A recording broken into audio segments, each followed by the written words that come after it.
오늘 주시는 말씀은 창세기 11장 1절부터 9절에 있는 말씀입니다. 교독하겠습니다. 온 땅의 언어가 하나요 말이 하나였더라.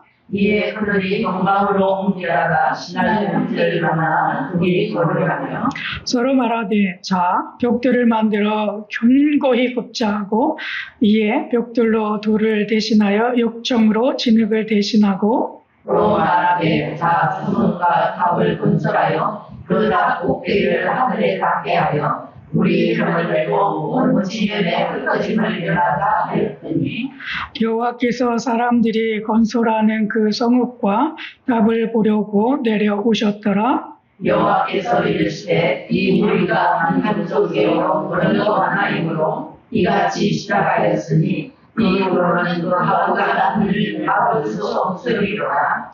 자, 우리가 내려가서 거기서 그들의 언어를 혼잡하게 하여 그들이 서로 알아듣지 못하게 하자 하시고 여호와께서 거기서 그들을 온 지면에 흩으셨으므로 그들이 그 도시를 건설하기를 그쳤더라. 함께 읽겠습니다. 그러므로 그 이름을 바벨이라 하였으니 이는 여호와께서 거기서 온 땅의 언어를 혼잡하게 하셨음이니라. 여호와께서 거기서 그들을 온 지면에 흩으셨더라.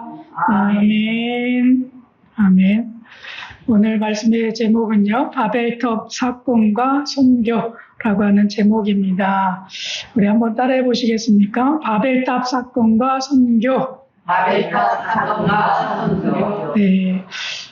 바벨탑 사건과 선교가 어떤 연관이 있는가, 그 말씀에 대해서 오늘 이 시간에 우리가 보려고 합니다. 화면에 보시면 저 그림이 바벨탑의 모형이라고 이야기를 많이 합니다. 보십시오. 많이 졌죠? 하나의 둥그란 원통 원뿔처럼 이렇게 쭉 해서 올라가여지는 그런 모습들입니다. 신할 평지 가운데 모여서 저렇게 지었는데 이 말씀에 보게 되면 그렇게 지었던 이유가 있죠. 그 이유는 그들이 우리가 우리의 이름을 내고 온 지면에 흩어짐을 면하자 이렇게 하면서 그들이 모여들었고 우리의 이름을 높이려고 그리고 하늘 끝까지 닿게 하는 그러한 일들을 지금 하기 위해서 이 바벨탑을 세우고 있다라고 하는 말씀입니다. 한번 생각해 보시길 바랍니다. 온 세계에 높은 건물이 얼마나 있을까? 그때 찾아보니까 높은 건물이 한 50층만 넘게 되면 그것이 높은 건물이라고 이야기를 하더라고요. 근데 많은 곳이 거의 중국에 많이 있답니다. 높은 건물들이. 근데 최고로 높은 것은 아직 지금 짓고 있는데 사우디에 그 제다 타워라고 해가지고 지금도 아직도 공사를 하고 있어요. 그래서 2028년도인가요? 그때 완공을 목표로 하고 있다는데 무려 높이가 얼마만큼 되느냐 하면요. 1008m, 그러니까 1km 하고 4m 정도예요. 1km. 1km. 높이로 1km면 어마어마한 높이잖아요. 그것을 사우디에서 지금 짓고 있습니다. 2019년부터 짓고 있는데 그렇게 높아요. 그리고 현재 지금 아랍에미리트에서 지어져 있는 부르지 할리파라고 하는 그 탑이 있는데 그게 지금 828m. 지금으로서는 현재 지어진 것 중에 제일 높아요. 근데 우리나라도 높은 건물이 하나 있죠. 그 높이가 무려 555m나 되는 것이 있는데 그 이름이 롯데월드 타워. 저 잠실에 있죠. 대한민국에 2017년도에 완공이 되었는데 굉장히 높죠. 555m라고 합니다. 층수로는 123층의 지상, 123층, 지하 6층, 이렇게 가지고 129층에 달하는 높이가 되어져 있습니다. 그래서 이 자료를 좀 찾아봤더니요, 사우디에 짓고 있는 그 제다타워, 지금 가장 높은 1km에 달한 그런 높이로 하는데, 글쎄요, 지하가 3층밖에 안 되더라고요. 지하 3층. 그리고 지상으로 다 짓는 거예요. 근데 우리나라의 롯데타워는 지하 6층, 그리고 지상 123층, 이렇게 줬는데, 그래서 생각해보니까, 이거 줘놓고 금방 무너지는 거 아니야? 그냥 쓰러지는 거 아니야? 왜? 지하 3층밖에 안 되니까. 그래서 너무 기초가 이렇게 좀 허술한 거 아니야? 그런 생각이 좀 번뜩 들더라고요. 그래도 시공 설계자들이 잘 했겠죠? 무너지지 않게 했겠죠? 믿습니다. 무너지면 큰일 납니다. 하여튼 간에 무너지지 않도록 날마다 이 사우디의 무슬림들이 기도해야 될지 모르겠어요. 어쨌든 간에 위험성이 많은데 어쨌든 튼튼하게 지어졌으면 좋겠습니다. 근데 생각해 보십시오. 왜 이렇게 높은 건물을 지을까요? 그런 생각이 번뜩 들더라고요.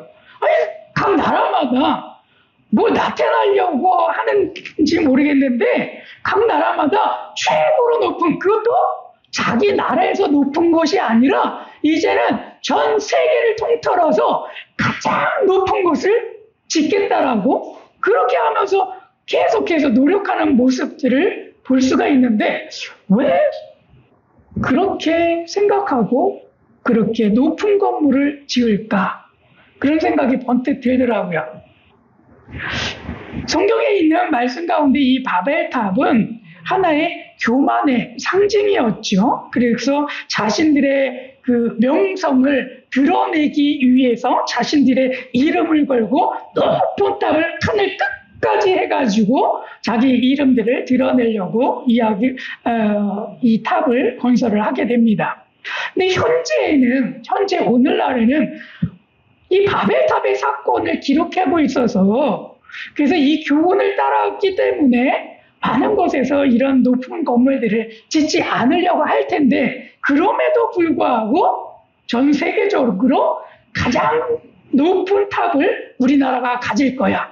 이 탑을 지을 거야. 그러면서 짓는단 말이에요.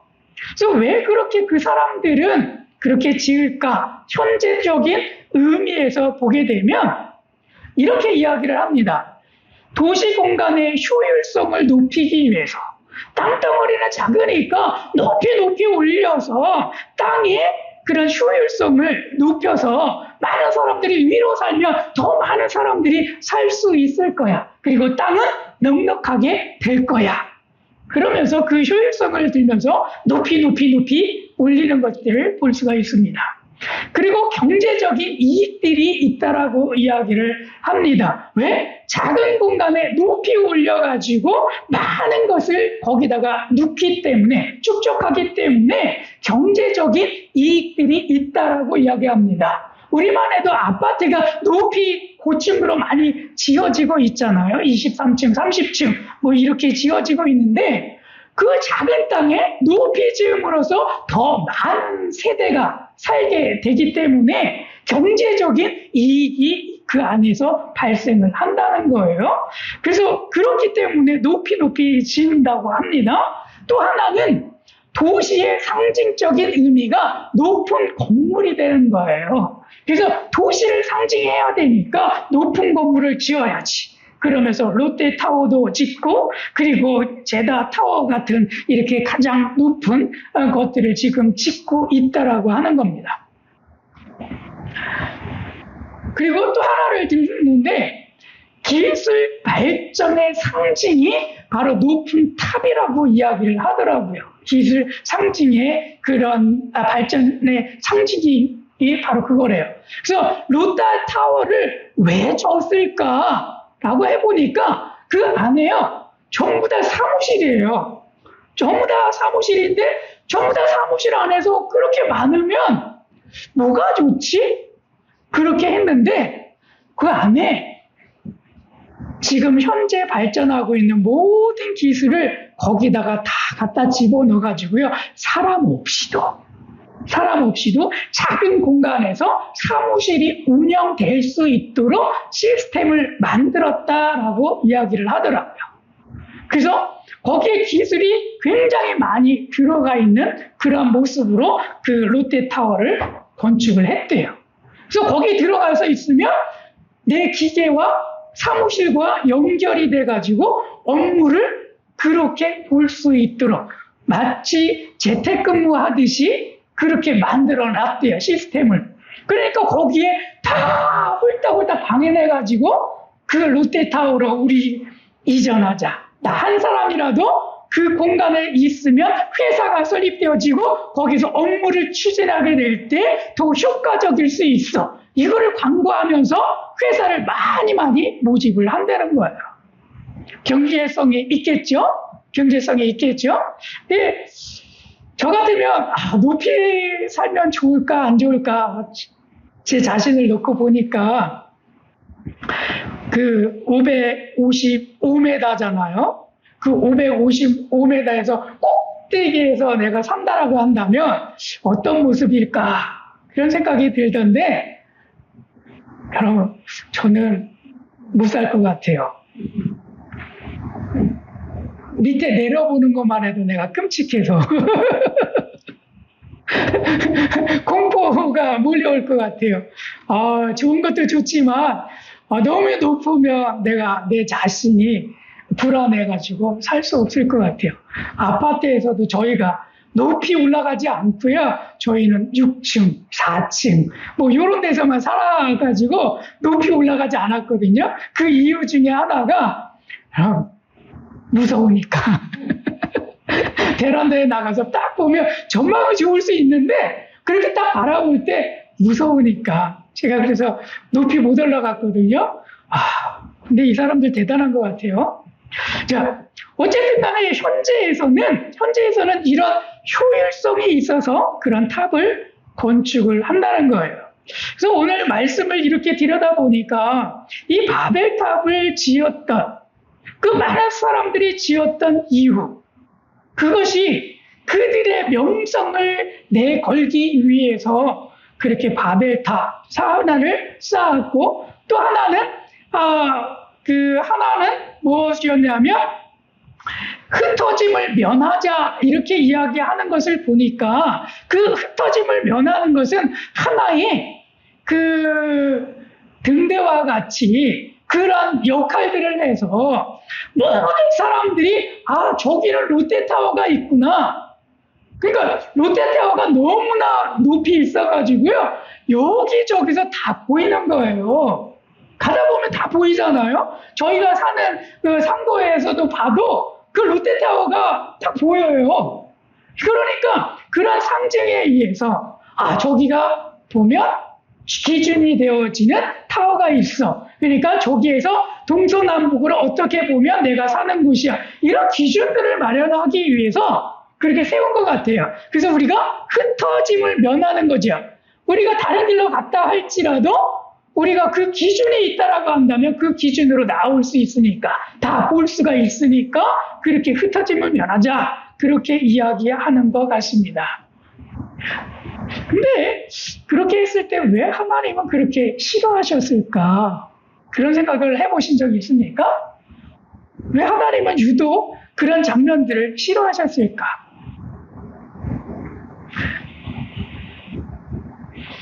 오늘 선교의 주제인데요. 선교할 때 왜 이 바벨탑 사건이 선교와 연관이 되어지느냐? 그 일을 보게 된다면 아마 우리가 11장을 읽었지만 그 앞에 있는 10장 그 31절과 32절에 있는 말씀을 보면 그 의미들을 조금 우리가 알 수가 있습니다. 특히 31장에 있는 말씀인데 우리 함께 한번 읽어보겠습니다. 시작. 이들은 셈의 자손이니 그 족속과 번호와 지방과 나라대로였더라. 32절입니다. 이들은 그 백성들의 족보에 따르며 노아 자손의 족속들이요 홍수에 이들에게 그 땅의 백성들이 나뉘었더라. 이렇게 이야기하는데 여기에는 노아의 자손들의 족보가 쭉 나열되어 있어요. 근데 그것을 나열하게 될 때 특별한 단어를 사용을 했습니다. 그 특별한 단어가 어떤 단어냐면 족속이라고 하는 단어를 썼어요. 노아의 자손의 족속들이요 이렇게 이야기를 하잖아요. 그래서 족속이라고 하는 특별한 단어를 썼어요. 이 족속이라고 하는 단어는 민족이라고 하는 단어도 되고 종족이라고 하는 단어도 돼요. 그 의미를 가지고 있어요. 그래서 그 한 사람 한 사람 한 사람, 이 노아의 자손의 한 사람 한 사람 한 사람이 하나의 종족이, 민족이, 족속이 되어지는 그러한 일들로 소개를 해주고 있다라고 하는 겁니다.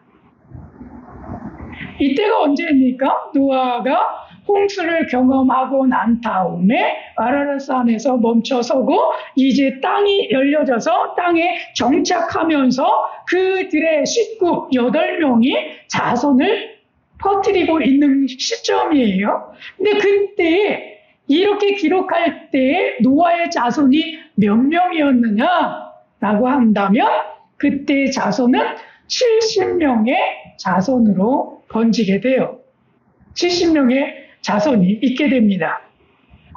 노아의 홍수가 있었을 때 이전부터 그 노아의 홍수까지는 셈과 함과 야벳 그리고 그의 자부들 해가지고 6명 그리고 노아와 그의 아내 이렇게 해가지고 8명밖에 그 방주에서 살고 있지 않았잖아요. 근데 그 8명이 이렇게 70명으로 번지게 되어지는데 셈이 낳은 자손들은 26명에 다르고 있고 함의 자손들은 30명 그리고 야벳의 자손들은 14명 이렇게 번져요. 그래서 26명, 36명, 14명 이것을 다 더하면 70명이 돼요. 그래서 그 70명 한 명 한 명에 대해서 뭐라고 말씀하시냐면 족속이다 이렇게 표현을 하고 있어요. 그 족속이다라고 표현을 하고 있어요. 근데 그 중에서 이런 사람들이 이 족속들이 얼마만큼 퍼져서 살고 있느냐라고 그 지도를 통해서 보게 되면 이런 모습이에요. 그 셈족은 중간쯤에 있어요. 그래서 노란색으로 표현된 부분들이 이 셈족들이 살아가고 있는 자손들이에요. 그래서 중앙부에 포진해 있고 그 중앙부는 특별하게 이 페르시아, 하란, 아수르 우리가 많이 보잖아요. 아수르라고 하는 나라, 그리고 바벨론이라고 하는 나라, 페르시아라고 하는 나라 여기가 중심적으로 셈족이 있는 곳이에요. 그쪽으로 퍼져서 살아가고 있으니까. 그런데 그 함의 자손들을 보게 되면 그 이스라엘을 중심으로 해가지고 밑에 이 이집트라든지 또 에티오피아 뭐 이런 쪽인데 그 밑으로 해가지고 자손들이 퍼져 나가기 시작을 합니다.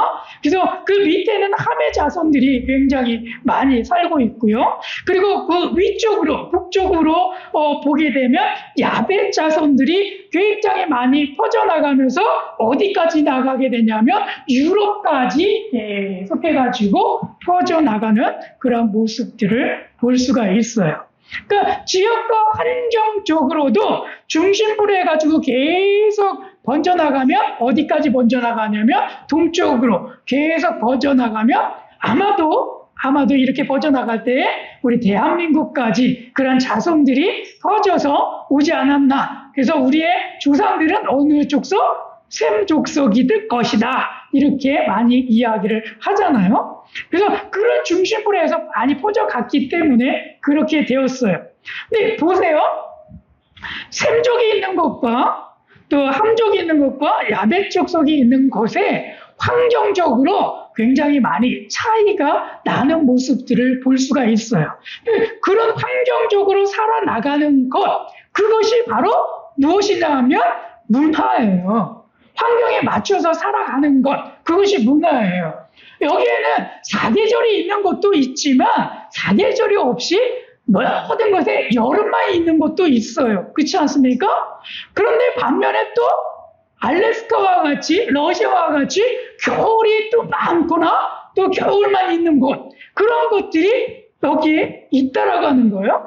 유럽과 같이 날씨가 좀 우중충하고 또 해가 잘 들지 않고 뭐 그런 것들도 있잖아요. 그러니까 환경들을 이렇게 보게 되면 그 환경에 맞추어서 살다 보니까 문화에 적응하면서 살게 되는 거죠.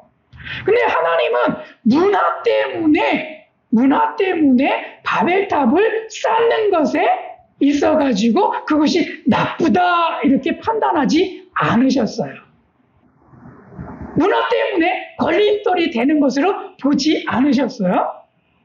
무엇으로 이들 가운데 나쁘게 보았느냐 하면 언어가 나쁘구나라고 하는 표현을 쓰시는 모습을 볼 수가 있는데, 특별히 언어가 온 땅 가운데 하나였기 때문에, 말이 하나였기 때문에 의합을 해가지고 우리가 우리의 입술을 벌려서 우리의 이름을 내걸고, 그리고 우리가 흩어짐을 면하기 위해서 바벨탑을 쌓자라고 하고 있기 때문에 이 언어에 대해서 특별히 나쁘게 본 거예요. 그래서 이 언어를 내려가서 보니까 언어가 하나였기 때문에 협력해가지고 이렇게 탑을 쌓고 나쁘게 행동하고 있구나 라고 하시면서 하나님이 판결을 하나 내려주시죠. 우리가 내려가서 그 언어를 흩어버리자 말씀하시면서 그 모습을 흩으시는 모습을 볼 수가 있습니다. 그래서 언어가 흩어지게 되었어요. 그 흩어진 언어가 몇 가지의 언어일까요? 앞에서 70족속에 대해서 이야기를 하고 있기 때문에 문화도 70개의 족속의 문화로 나뉘어짐과 동시에 이 흩으실 때 이 70족속을 흩으셨기 때문에 언어도 70개 정도의 언어로 흩으셨을 것이다 라고 예상을 한다는 거죠. 그래서 이 바벨탑 사건이 이렇게 되다 보니까 선교에 있어서 어떤 연관성이 있느냐 하면, 선교라고 하는 것은 문화와 언어를 뛰어넘어 나아가는, 타문화로 나아가는 그런 모습이 바로 선교다라고 표현을 하고 있기 때문에 문화와 언어가 다른 곳으로 가야 하는 상황이 이 바벨탑으로 인해서 생겼다는 거예요. 그래서 우리가 선교를 하게 될 때 이 바벨탑 사건이 여기와 연관되어 있는 거죠. 이 바벨탑 사건만 없었다라고 한다면 언어가 하나였을 거예요. 문화도 하나였을 겁니다. 그럼에도 불구하고 그렇게 되지 아니하여서 오늘날에 그 족속으로 주의 복음을 들고 나가려고 하다 보니까 언어의 장벽이 있고 문화의 장벽이 있고, 그래서 그 장벽들을 뛰어넘는 일들이 필요하게 된 거죠. 그래서 이렇게 하다 보니까 너무 힘들잖아요. 문화의 장벽을 뛰어넘어야 돼요. 언어의 장벽을 뛰어넘어야 돼요. 그게 힘들잖아요. 그래서 더 더디게 주의 복음들이 전파되어지는 일들을 지금 오늘날에 저희들이 경험을 하게 되었고 있다는 겁니다. 그래서 결론은 뭐냐 하면 바벨탑 사건으로 인해서 70개의 그런 구별된 문화와 그리고 70개의 언어가 다른 민족 집단에 나타나게 되었고, 오늘날에는 선교하기 위해서 이러한 문화와 언어의 그 경계선을 넘어서 들어가야 되는 어려움을, 그 장벽을 넘어서는 어려움을 경험하고 있다는 것입니다. 한번 생각해 보십시오. 얼마만큼 이 문화의 장벽과 언어의 장벽이 우리가 뛰어넘는다라고 하는 것이 쉬운가 어려운가 한번 생각해 보십시오. 저희 나라는 운전대가 어디에 있습니까? 우리의 운전대는 왼쪽에 있죠. 근데 말레이시아는, 저희가 살았던 말레이시아는 운전대가 오른쪽에 있어요. 그래서 다 바뀌어져 있습니다. 다 바뀌어져 있어요. 가는 길이 다 바뀌어져 있어요. 그러다 보니까 한국에서 운전하는 사람이 말레이시아에 딱 오게 되면 운전대가 반대에 있죠. 길도 반대에 있죠. 그래서 운전을 하고 갈 때에 그게 쉬울까요? 어려울까요? 네. 이게 쉽지가 않습니다. 이게 반대로 생각해야 된다라고 하는 것 자체가 어려워요. 근데 우리나라 칼을 쓸 때 여러분 참칼로 과일을 깎습니다. 어떻게 깎아요? 자, 칼을 들고 안쪽으로 샥샥샥샥 깎죠. 안쪽으로 깎죠. 그런데 말레이시아 사람들은요, 이것을 바깥으로 밀어내면서 깎아요. 그래서 저희가 그랬어요. 아니, 왜 이렇게 깎냐라고 했더니, 안으로 깎으면 다칠 확률이 높잖아. 바깥으로 이렇게 밀어내면 다칠 염려가 거의 없잖아. 이렇게 이야기를 해요. 그러면서 그렇게 깎는데, 우리가 그렇게 깎다 보니까, 과일을 깎으면요, 먹을 게 없어요. 먹을 게 없어요. 다 깎아버리니까 이게 깎여지는데 우리가 먹을 게 없어요. 그리고 이것도 적응해야 되는 것 중에 하나이더라고요. 근데 기후도 한국에는 4계절이 있잖아요. 봄, 여름, 가을, 겨울. 그래서 전천후인데 거기에는 건기와 우기만 있어요. 날씨가 쨍쨍할 때와 비가 올 때 두 가지 외에는 없어요. 그런데 그런 곳에서 살아나가려다 보니까 너무나 더운 거예요. 그래서 저희가 갔는데 뭣도 모르고 더우니까 반팔만 딱 걸치고 갔어요. 어딜 돌아다니든지 간에 그렇게 다녔어요. 근데 건물에 들어가니까, 쇼핑몰에 들어가니까 너무 추운 거예요. 버스를 타잖아요? 너무 추운 거예요. 왠지 아십니까? 에어컨을요, 얼마나 세게 틀어놨는지 들어가자마자 추워! 이렇게 하면서 들어가는 거예요. 그래서 에어컨 좀 줄여주면 안 돼? 이렇게 이야기하면 안 돼요. 안 돼요. 너를 위해서가 아니라 모두를 위해서 에어컨을 빵빵 틀어놔야 되는 거예요. 줄여주지 않아요. 오히려 내가 무엇을 해야 하느냐면 두꺼운 옷을 내가 입어야 돼요. 근데 그걸 모르고 한국에서 시원해 추워 뭐 이럴 때 입지만 근데 열대니까 나갈 때 반팔만 입고 다녔던 이유가 그 이유였거든요. 근데요 살다 보니까 이제는 어디 다니면 긴팔 하나는 꼭 챙겨야 되는 게 그 나라에 살아가는 방법 중에 하나이고 그 나라의 문화더라고 하는 거예요. 근데 저희가 놀라웠던 게 하나가 더 있어요. 뭘 더 놀랐느냐 하면 비가 막 쏟아져요. 그래서 우리는 우산을 딱 쓰고요 막 갔어요. 근데 그 나라 사람들은요 우산을 안 쓰더라고요. 신기해. 비가 오는데 안 써요. 그리고 아예 바깥에 나가지를 않아요. 비가 오면 우산을 쓰고 나가서 일을 보러 나가야 되는데 그렇지가 않고 그냥 비가 그칠 때까지 기다려요. 그런 민족성을 가지고 있더라고요. 그런 문화에 적응하면서 살아간다라고 하는 것 쉬울까요? 어려울까요? 특히 음식 문화가 좀 우리를 괴롭히게 되는데요. 이게 필리핀에 갔더니 필리핀에서는 이것을 먹었어요. 발룻이라고 하는 것을 먹었는데 그 가운데 있는 거 여러분 사진 보이십니까? 네, 저 그림인데 저게 뭘로 보여요? 저게 뭘로 보여요? 오리나 닭. 그죠? 오리나 닭인데 부화하기 전에 죽은 것들 있죠. 부화하기 전에 죽은 것들. 아니면 부화하기 전에 아예 그냥 삶아요. 네, 그래서 그것을 먹어요. 그것을 먹어요. 그것의 음식 이름은 발룻.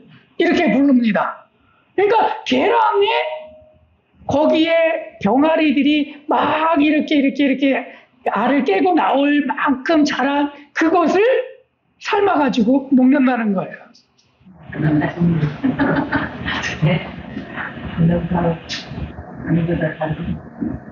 근데 처음에 갔는데 이거를 저희들에게 이것을 먹어야 우리들과 친구가 될 수 있다라고 하면서 이것을 건네면서 먹으라고 주는 거예요. 네. 제가 이것을 먹었을까요? 안 먹었을까요? 울먹여자 먹기로 먹었습니다. 근데 나중에요, 먹다 보니까 또 찾게 되더라고요. 사서 먹게 되더라고요. 네. 그 정도로 되는 거예요. 처음에는 혐오적인 식품으로 인식되어 있다가 또 적응하면서 먹고 하다 보니까 문화적으로 살게 되더라고요. 맛있어요. 그냥 단백질이 풍부한 건강 보조식품 뭐 이렇게 생각하시면 더 많이 땡깁니다. 그리고 고소한 맛들이 있어요. 고소한 맛이 있습니다. 우리 이거 먹으러 갈까요? 이거 먹으러 갈까요? 네, 제가 대접할 수 있습니다. 네, 그리고 그 위에 보면 이것도 필리핀에서 먹었는데요. 우리나라 그 갈비탕 비슷하게 끓여줬어요. 그래서 와, 웬일이야? 갔더니 갈비탕을 우리에게서 그 음식으로 대접해주네? 그리고 야, 맛있겠다, 맛있겠다. 보기에도 맛있게 보이죠? 뭐 갈비탕 비슷하니까. 그래서 이거 기대가 된다 하고 이것을요, 식사 기도를 딱 마치고 이것을 한 입 딱 먹었는데요. 이러면서 왠지 아십니까? 이 맛이요, 쉬어요. 갈비탕이 쉬어요. 그래서 이 이름을 신이강이라고 불러요. 신이강. 신맛을 내는 그런 숲이에요. 신이강. 그래서 아니 갈비탕을 끓였으면 그냥 맛있게 해주면 좋은데 왜 거기다가 식초 탄것 모양으로 신맛을 내게 했을까? 처음에는 이해가 되지 않았어요. 근데 여러분, 우리도 신맛을 내는 거 많이 먹죠? 음식 신김치 가지고 김치찌개 갖고 맛있다고 드실 때가 있죠? 그런 것처럼 이 나라 사람들이 그렇게 먹어요. 그렇게 먹어요. 생각해보면 별거 아닌 것처럼 느껴져요. 우리나라에도 이런 것들이 있으니까 먹을 수 있더라고요. 그래서 문화적으로 볼 때 그렇게 또 나쁜 거는 아니에요. 또 먹다 보면 또 먹어져요. 그리고 나중에 보면 그것을 이제 맛이 들어가지고 찾아줘요. 신기하죠? 신기하죠? 문화에 적응을 하게 되어 있다는 거예요. 그 맨 밑에 있는 것은요, 말레이시아에서 종종 먹는 똠얌이라고 하는 숲이에요.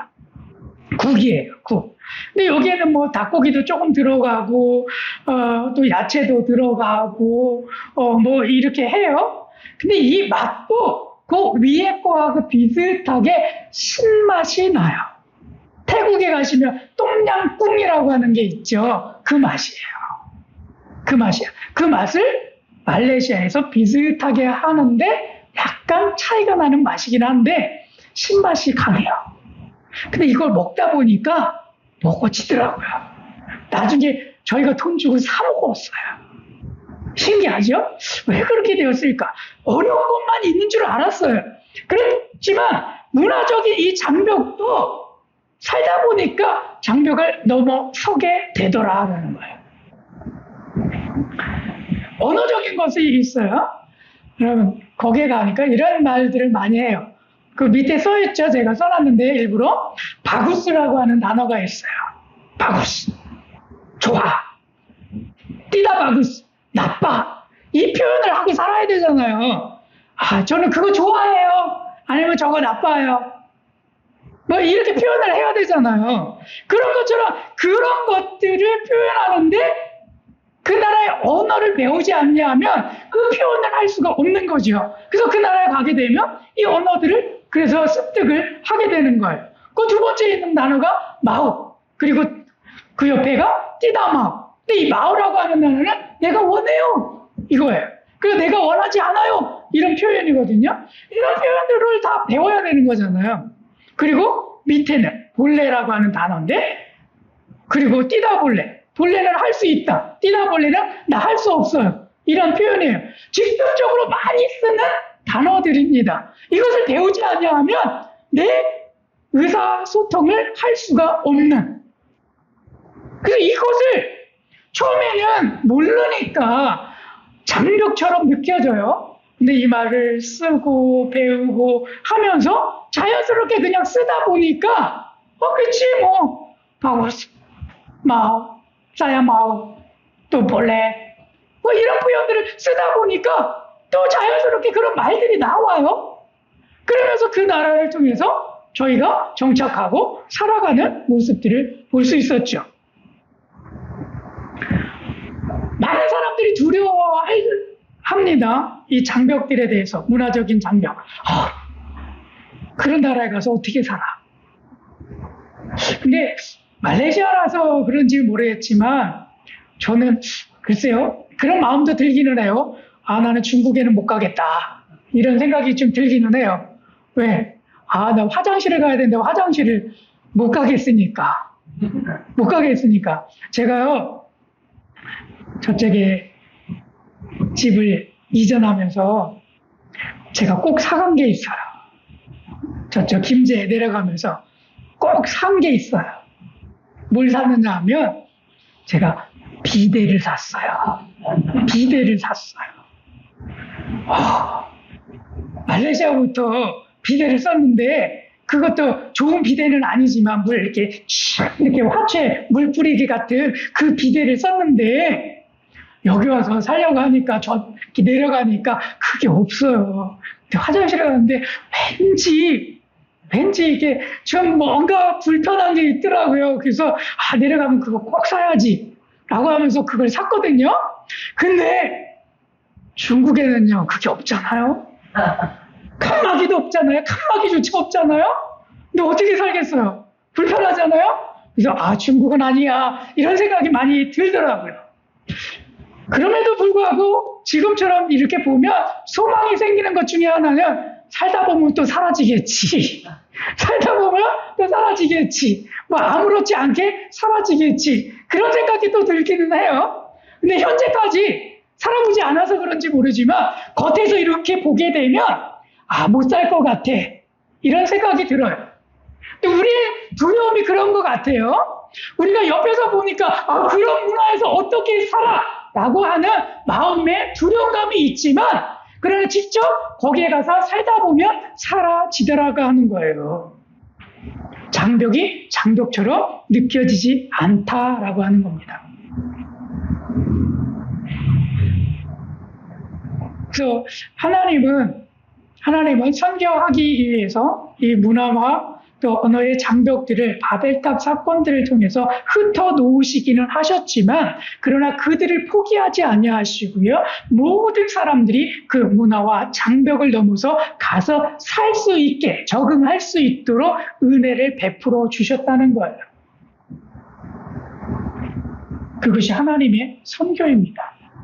하나님은 그들을 포기하지 아니하시고 그들을 언제나 하나님의 사랑 안에 불러들이기 위해서 하나의 방편들을 마련해 놓으셨다는 겁니다. 그것이 하나님의 선교이죠. 그리고 그 안에 우리를 부르시는 겁니다. 그거 문화의 장벽, 언어의 장벽, 너희가 겉에서 보기에는 어려워하지만 가서 살아보면, 가서 지내다 보면 아무것도 아니야. 그렇기 때문에 그들을 향해서 내가 나가는 것처럼 너희들도 나갈 수 있어. 이 표현들을 하고 계신다는 겁니다.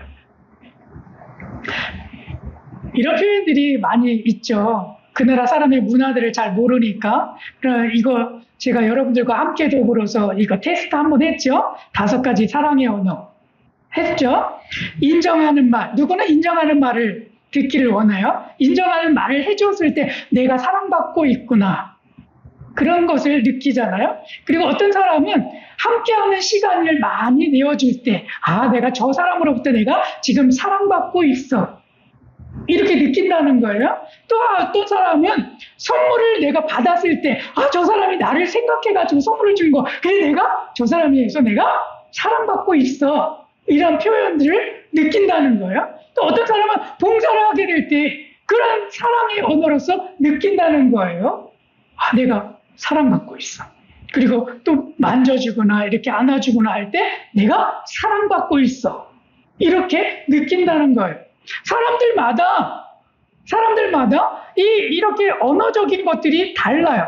하지만 이런 언어들에게 우리는 못해, 안 돼 하는 것은 노력을 하고 있지 않기 때문에 안 돼, 못해가 되는 거지. 우리가 노력할 때 저 사람들에게 이렇게 했다면 아는 정보대로 다가가서 그들을 위로할 수 있고 그들에게 내가 너를 사랑해 라고 하는 이것을 선물을 통해서 전달해 줄 수 있고 봉사를 통해서 전달해 줄 수 있고 우리가 스킨십을 통해서 전달해 줄 수 있다는 거 하는 거예요. 몰라서 두려워서 안 할 뿐이죠. 그래서 우리는 할 수 있습니다. 이것들이 사람들이 살아가는 그런 방식들이 다양합니다. 그러나 그 다양한 방법을 우리는 하나하나 공부하면서 나갈 때 접근할 수 있고 능히 그들과 함께 친구가 될 수 있고 그들을 사랑할 수 있고 그들에게 우리가 정말 전해주고 싶은 그 사랑의 메시지 하나님은 당신을 사랑하십니다. 이것을 전달해 줄 수 있는 거죠. 어렵지 않습니다. 어렵지 않습니다. 그래서 제게 주신 하나님의 말씀, 나에게 주신 하나님의 말씀 이것을 통해서 깨달은 것이 있어요. 제가 묵상한 말씀은 이 말씀이에요. 창세기 11장 6절에 있는 말씀인데 함께 읽어보겠습니다. 시작. 여호와께서 이르시되 이 무리가 한 족속이요 언어도 하나이므로 이같이 시작하였으니 이후로는 그 하고자 하는 일을 막을 수 없으리로다. 이 말씀인데 이 말씀을 나에게 주신 말씀으로 제가 이렇게 받았습니다. 하나님께서 나를 깨닫게 하셨다. 인류는 하나의 족속이다. 언어도 하나이고 문화도 하나이다. 예수 그리스도의 십자가를 만민의 기호로 삼아 흩어진 족속을 모으고 있다. 이후로는 나 여호와가 하는 일을 막을 수 없으리로다. 이렇게 내가 나에게 주신 말씀으로 받게 되었어요. 그래서 이 만문의 기호로서 예수 그리스도께서 세워졌기 때문에 이것을 통해 가지고 각지 온 세계 열방에 흩어졌던 자들을 바벨탑을 통해서 우리가 그 흩어짐을 면하자라고 이야기했던 것처럼 이제는 모여서 하나의 민족과 족속으로서 살아가기를 원하셔서 하나님이 이 방법을 사용하셨는데 만민의 기호로서 예수 그리스도를 십자가를 세우시고 모든 영혼들을 하나의 족속으로 모으고 지금 계시다. 그렇기 때문에 너희가 그곳을 향해서 너희들이 행할 일을 행해라 라고 하는 메시지를 제가 받은 거예요. 그렇지. 만민의 기호로서 예수 그리스도께서 서셨으니까 내가 그곳으로 나아가야지. 그리고 나 혼자 나가는 것이 아니라 어떻게? 손에 손을 잡고 나가야지 하고 하는 마음을 깨닫게 되었다는 거예요. 그러면 우리 예수님의 만민의 기호로 서셨습니다. 흩어짐을 면하자라고 얘기했던 교만함에서가 아니라 온 인류를 구원하기 위해서 하나님이 그 방편을 말해 놓으셨습니다. 그렇기 때문에 우리 손에 손을 잡고 우리 예수님의 만민의 기호로 서신 그곳을 향해서 우리 나아갑시다. 아멘? 나 혼자 나아가지 말고 손에 손을 잡고 나아갑시다. 그래서 그 안에서 하나님께서 하나의 민족으로 하나의 영광을 받으시는 그러한 모습으로 우리가 살아가는 그러한 신랑의 모든 성도님들 되시기를 축복합니다. 아멘. 왜냐하면 이사야서 11장 10절에서 말씀을 이렇게 하셨기 때문이죠. 그날에 이새의 뿌리에서 한 싹이 나서 만민의 기치로 설 것이요 열방이 그에게로 돌아오리니 그가 거한 곳이 영화로우리다. 이렇게 말씀하셨기 때문입니다. 하나님의 선교이죠. 하나님의 계획하심이죠. 그래서 우리는 거기에 발 맞출 필요가 있습니다. 특히 이 하나님의 선교에 대해서 크리스토퍼 존 슈 라이트라고 하는 이 분은 이렇게 선교에 대해서 이야기했습니다. 타락한 피조물과 새 피조물의 간격을 줄여가는 것이다. 이렇게 이야기를 했어요. 하나님의 선교는 타락한 피조물과 새 피조물, 거듭나여지는 그 피조물의 간격을 줄여주는 거다. 이렇게 표현을 했는데 성취가 되었죠. 어떻게 성취가 되었습니까? 예수 그리스도의 십자가로 말미암아서 이것을 간격을 좁혀 주셨죠. 그래서 이 안에서 하나님께서 하나님의 선교를 이루셨다라고 하는 말씀을 듣습니다. 자, 그래서 우리가 말씀 나눔의 제목을 저는 이렇게 잡았는데 가장 힘들었던 문화 경험과 언어 경험을 좀 나누어 주셨으면 좋겠습니다. 가장 힘들었던 문화 경험, 여러분들이 해외여행을 다니시면서 또 외국인들을 만났으면서 그러면서 가장 힘들었던 문화적인 경험, 또 언어적인 그런 경험들이 있다면 나누어 주시기를 바랍니다. 아셨죠? 네. 자, 오늘 말씀을 정리하게 되면 바벨탑 사건은 선교와 연관이 되어집니다. 그 선교와 연관이 되어지는 것은 문화가 나뉘어지고 그리고 언어도 나뉘어지는 그 일들이 벌어졌던 것이 바벨탑 사건이다라고 하는 것을 여러분 기억하셨으면 좋겠고요. 그리고 하나님은 하나님의 선교를 이루어 가시는데 다시 불러 모으시는데 그것이 바로 예수님의 십자가를 통해서 모든 세계에 흩어졌던 열방을 다시 불러 모으신다. 이것이 하나님의 선교다라고 하는 것을 기억하시기를 바랍니다. 그래서 우리가 이 선교에 우리 신랑교회도 동참할 수 있는 그리고 그것을 이루어갈 수 있는 우리 신랑교회가 되어지기를 축복합니다. 아멘.